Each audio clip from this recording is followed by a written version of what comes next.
and thank you for joining us here at National Government Services on Part 5 of our 7-part series for Medicare Part B, Drugs and Biologicals.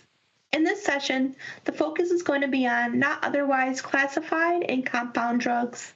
Before we get started, I wanted to point out that within the summary of this video, we have provided related resources for the material which we will be covering in this session. As we all know, the Medicare program is constantly changing, and this here is just advising that we have taken every reasonable effort to be sure that everything in today's session is up to date and accurate at the time of publication.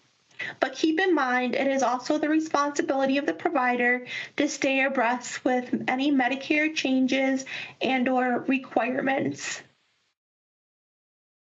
Let's go ahead and begin our discussion with not otherwise classified, also known as NOC.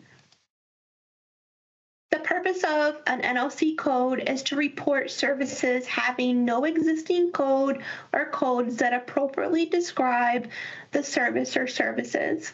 It's important when billing any service that providers always use the most appropriate CPT code that accurately describes the procedure performed. Upon medical reviews, services reported with NOC codes when specific codes are available will be denied, regardless of any supporting documentation.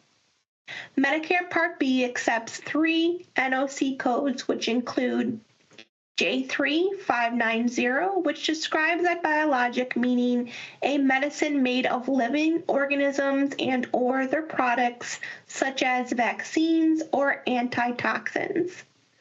The next NOC code is J3490, which is used for an unclassified drug defined as a synthetically made medication given to treat or prevent illnesses. The third and final NOC code accepted by Medicare Part B is J9999, which is used for not otherwise classified anti-neoplastic drugs. The most important factors when billing an NOC is to ensure it is always billed as one unit and the required details are referenced in the notes section of the claim, which is item 19 of the CMS 1500 claim form or the electronic claim equivalent. The required details in the notes section of the claim are the name of the drug, the dose administered, the route of administration, the invoice, and the invoice price.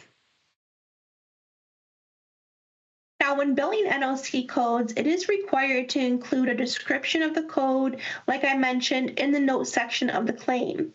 When providing that description, you want to be sure that it is not vague, but rather clear and concise. Here, we have provided examples of what would be considered acceptable or unacceptable descriptions. For example, it would not be acceptable to notate the description as just not otherwise classified, or for instance, notate it as biologic injection. Instead, you want to be more descriptive in order to ensure proper review and consideration of the NOC code. The following here are billing tips for NOC codes and will help to ensure that you're billing correctly. Some of these I've already mentioned, but you want to be sure that you are not filing an unlisted or NOC code for procedures where there is an appropriate CPT code. You don't want to file an unlisted or NOC code for procedures without indicating a detailed description of the service being provided for payment. And if you provide a comparable code for the service performed, include the actual name of the surgical or medical procedure. Also note, Medicare may view the deliberate use of inappropriate NOC codes for maximizing payments or unbundling procedures as a fraudulent billing practice. Any misrepresentation of non-covered or non-chargeable services with NOC codes as approved covered services is also inappropriate. Next, let's move on and discuss compound drugs. A compound drug is a result of mixing two or more individual drugs to create a medication that is tailored to the needs of a specific patient. Now, if there is not a HCPCS code for the compound drug you are billing, then it is appropriate to bill the J7999. Just like NOC codes, the most important factors when billing a compound drug is to ensure it's always billed as one unit, and the required details are referenced in the notes section of the claim, which is item 19 of the CMS 1500 claim form or the electronic equivalent. The required details in the notes section of the claim would be each drug name and the dosage, the route of administration, and the invoice price. Now, a common billing error that we tend to see with the J7999 is it being billed on multiple lines. This would be considered inappropriate billing as it is required to be billed on a single line along with those required details I just mentioned. That wraps up our session today.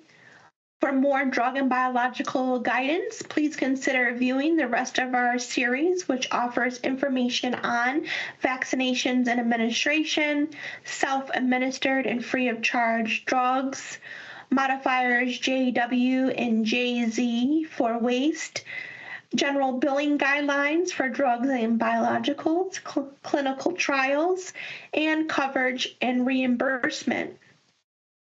Thank you for taking the time to view our educational material, and we hope this information was helpful.